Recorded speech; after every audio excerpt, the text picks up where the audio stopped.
Hey everyone, this is Paul, and you are listening to episode 11 of the Generation Latino podcast. Guys, I really hope that you enjoyed last week's episode with Jen.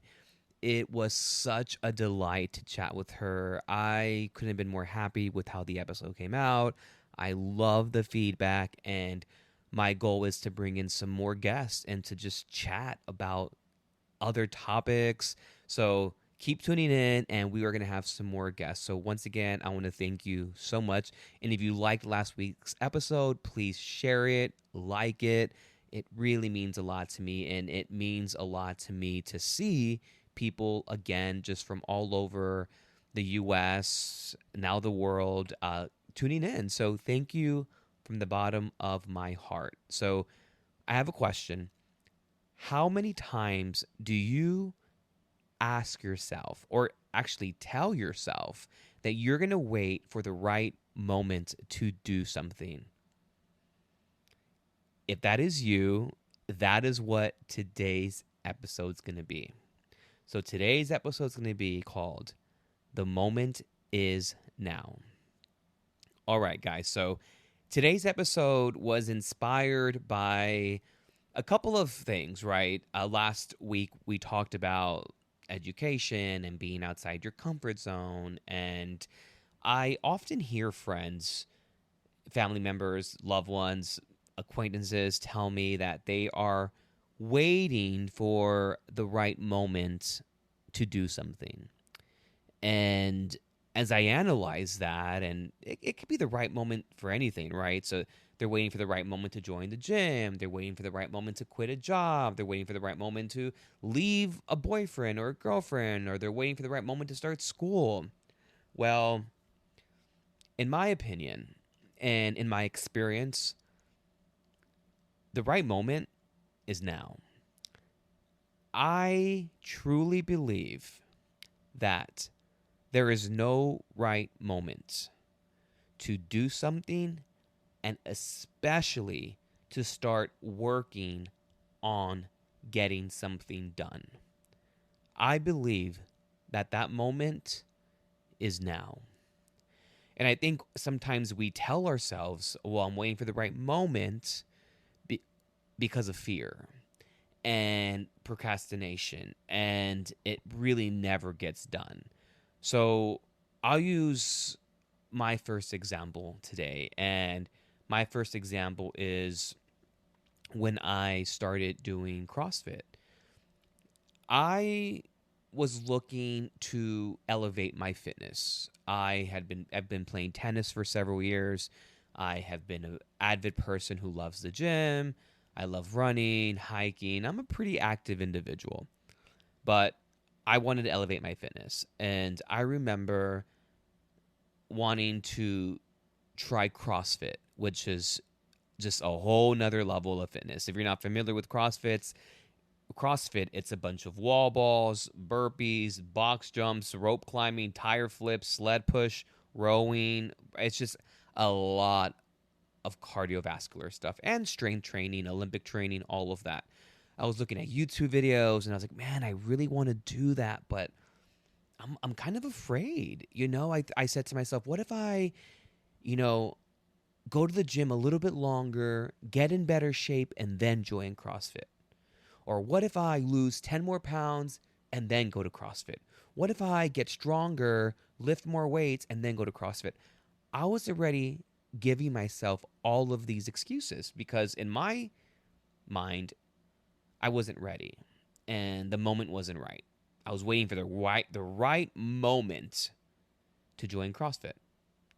So what I did was I was like, well, let me look up some gyms around my area. So I Googled some CrossFit gyms and I sent an inquiry to a couple of them. And the first one who wrote to me, it was the gym owner. He had told me to stop by and it would be a free tryout. If I liked it, we can talk about it. So he calls me actually. He's like, hey, can you take a 5-minute phone call or 10-minute call? I was like, sure. He calls me. I'm fucking nervous as hell. You would have thought that I was like on a first date with someone. I mean, I was like, oh my God, he's gonna call me. Like literally, like if he like if it was like a date or something, when he was just asking me about like my fitness goals. So he gives me a call, we're chatting, which I really appreciate it. Chatted with me, and he told me asked me what my goals were, my fitness level, and he's like, "Oh, don't worry, we can figure out where you're at, and don't think it's not scary." And I'm like, it's easy for you to say that. The fuck, I don't know. I mean, the fuck, box jumps and burpees and fucking doing handstand walks and shit like that. Like, anyways, he asked me like, when would you want to come in? And this was like the weekend, I think. It was like Saturday. I was like, "Oh, how about Monday?" He's like, "Okay, what time?" And I'm like, when's the time the least amount of people will be there?" I was like, "Oh, 5 a.m. I'll be there 5 a.m." And he was like, "Are you sure?" He was like, "Most people say that and they don't show up." And I'm like, "Are you trying to challenge me?" I said, "No, yeah, we'll be there at 5 a.m., 4:50 to be exact." So he goes, "Okay, we'll see." And I thought, this guy is already questioning my work ethic. So I said, "Okay." So as nervous as I was, and I'm talking like bubble guts, nervous. I was scared. I didn't know what to do. I was like, "Oh God, I'm gonna be like, oh, everyone's gonna be ripped and in shape, and over here I am like flubber walking around, like because all of your insecurities come up, right? When you're doing something that is foreign to you, your insecurities come up. Because I easily could have made up a million excuses not to show up. So I'm in the parking lot, right? And it's like 4:50, no one's there, and I'm like, okay, I'm gonna give them 5 more minutes, and if no one shows up, I'm leaving, right? So it's like 4:58, 5 o'clock, no one's there, and I'm like, I'm leaving. Finally, like 5 o'clock, 5:01, a car pulls up, and I'm like, fuck. I was like, so I see someone get off. It's the coach, and I'm like, and I'm thinking to myself, I don't want to do this. Like I'm fucking nervous. Like I'm scared. Like I don't know what the fuck I'm doing. And I was like, Paul, you have to get off. So I get off.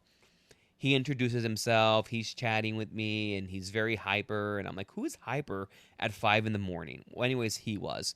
So we I do the workout, and he's guiding me through the entire time. And I scale like 70% of the workouts because it's foreign to me. So he afterwards we chat a little bit. He goes over pricing, and he's like, so if you want to join, he didn't pressure me to join or nothing. He was like, if you like it, join. If you don't, you don't. So he asked me, he's like, so if you want to join, just feel free, sign up at home if you want. That's so he didn't give me any pressure. And I'm like, and in the class there were people around me who were physically active and moving and fucking jumping up and down, doing the workouts. And I told myself, I was like, Paul, you can come up with a million excuses waiting for the right moment to join, but buddy, the moment's now. And I joined, and it changed my life. It changed my life. It physically, mentally changed my life. It pushed my body to limits that I had never known that I've had. It challenged me physically and mentally. I met some amazing human beings. And 3 years later, I'm still doing it. And it's one of those things that if I would have waited for the right moment, I probably would have never had joined, because I would have never been comfortable. I would have been out of my comfort zone. And I don't know my life now without that, without CrossFit, because I love it so much. I love the unknown and the uncertainty. I don't know what I'm getting into every day, but it's something that I look forward to. And that's just one example of not waiting for the right moment. because there was no right moment for me to do that. There was no right time for me to join CrossFit, to elevate my fitness level. There wasn't. And another example that I have is when I went to grad school. You know, after undergrad, I had been waiting for my schedule to magically be perfect so that I can go to school and get a master's. And for years and years and years, I had been waiting and waiting, and I kept telling myself, oh, I'm going to wait till I have the perfect job. I'm going to wait till I have the perfect schedule. I'm going to wait till I don't know what the hell I was waiting for. And I remember one time I was like, Paul, there's no right moment, dude. Like, what are you waiting for? So I spoke to one of my friends. Her name is Melanie. And I had talked to her about the school that she got her master's in, because that's the school that I ended up going to. And I said, Paul, just ask her some questions. Just at least take steps to walk in that direction. At least take steps, because right now, buddy, ain't nothing happening. So talk to my friend Mel. I asked her some questions about the program, and I said, how was it like? Because she works full time. She works in leadership, and she was like, she warned me. She goes, honestly, your social life is going to take a hit. It's going to challenge you. It's going to affect you, but it's going to be worth it. She's like, but just prepare yourself. It's not as easy as it may look. So that was the first step that I took. And then I went on the website and I just asked for some information. Just inquiry about the program, because I already knew what program I wanted to get into. They call me and they're like, okay, cool. You know, why this program? I told them why, and they're like, okay.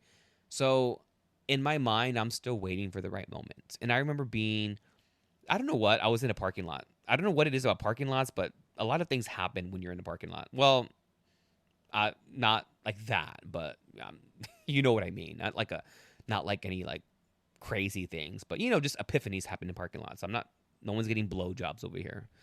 And if you are, well, good for you. Anyways, so I was in a parking lot and in front of my job, and I thought, Paul, you're gonna have to do it. Like you just have to bite the bullet and just apply and see what happens. Because if I'm gonna be waiting for the right moment, I'm gonna be 80 years old still waiting. So I finally did it. I applied. I got accepted. And by the time I know it, school started. And now that I've completed my master's, recently applied for a doctorate program, I tell myself, geez, like, thank God you just did it, because you would have been waiting on for what? The stars to align? For the planets to be perfectly aligned? Like, what was I waiting for? I honestly, guys, was waiting for the perfect time. But the truth is, there is no perfect time. That moment was now. Like, the moment is now.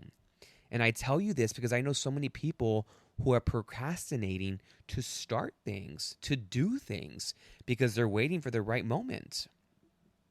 And another example is when you're in something that you're not happy in, a relationship, a situationship, I'm telling you right now, if you have any doubt of being with someone, there is no right time to leave.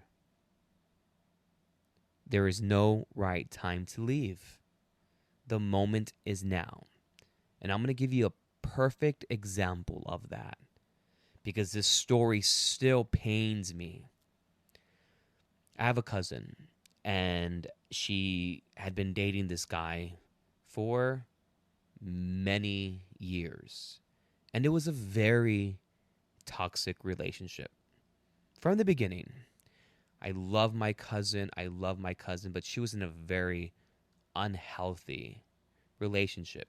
She would call me almost daily about this relationship.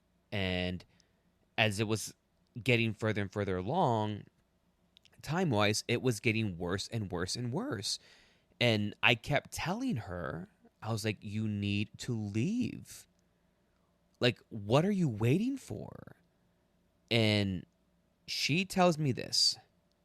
She goes, Paul, I'm waiting for the right moment to leave.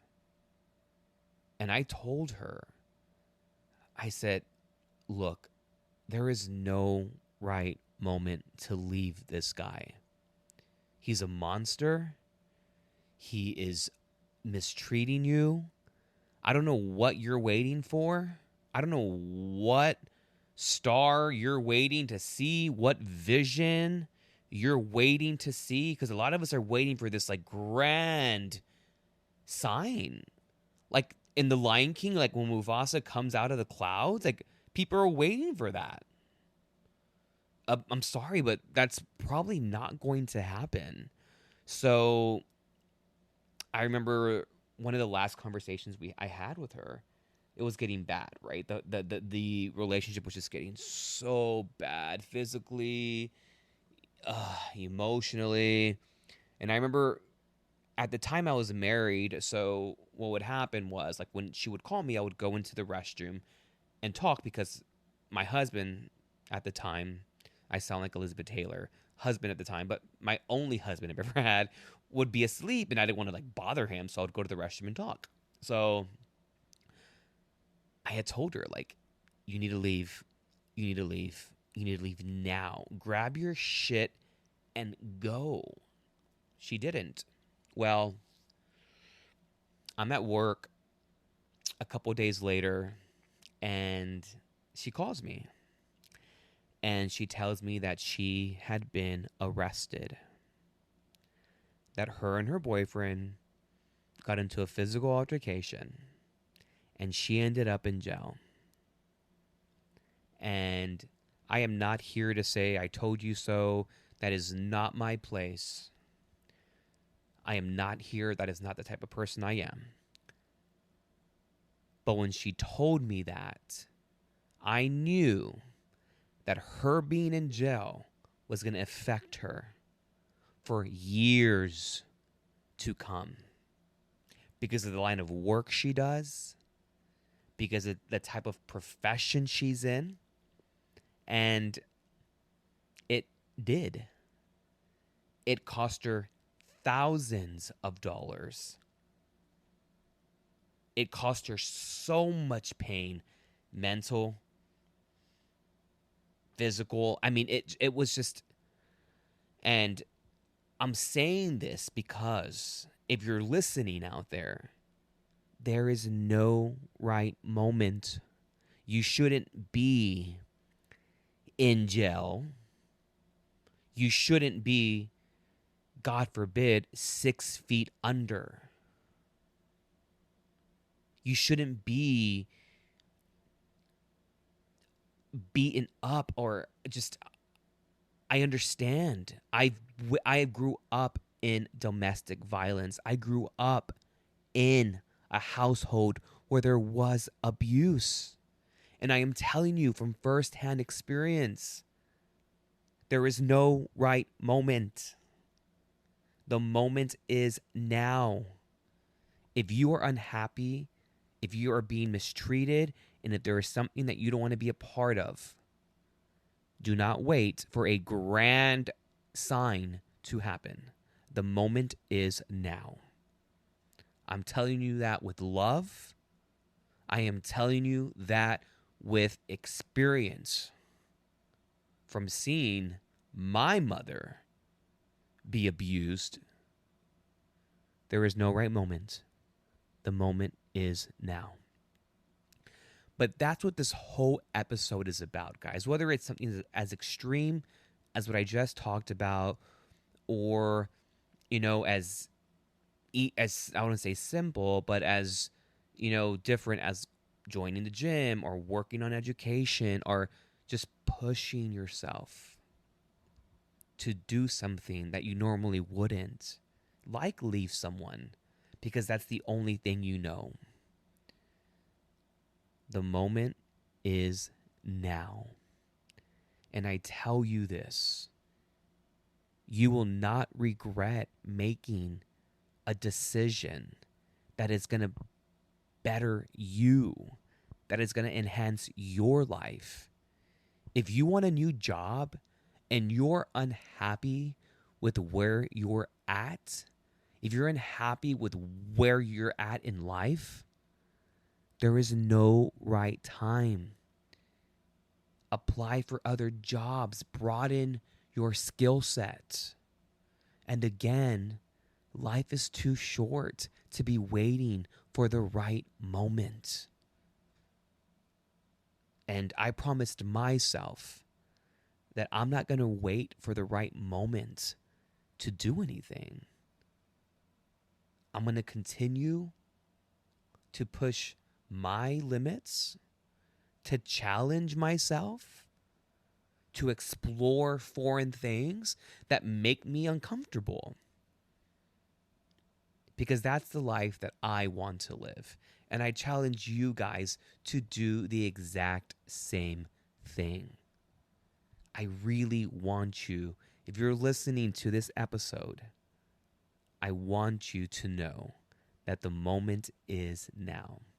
But guys, once again, I want to thank you for listening. Thank you for tuning in. And again, this podcast has been such a pleasure for me.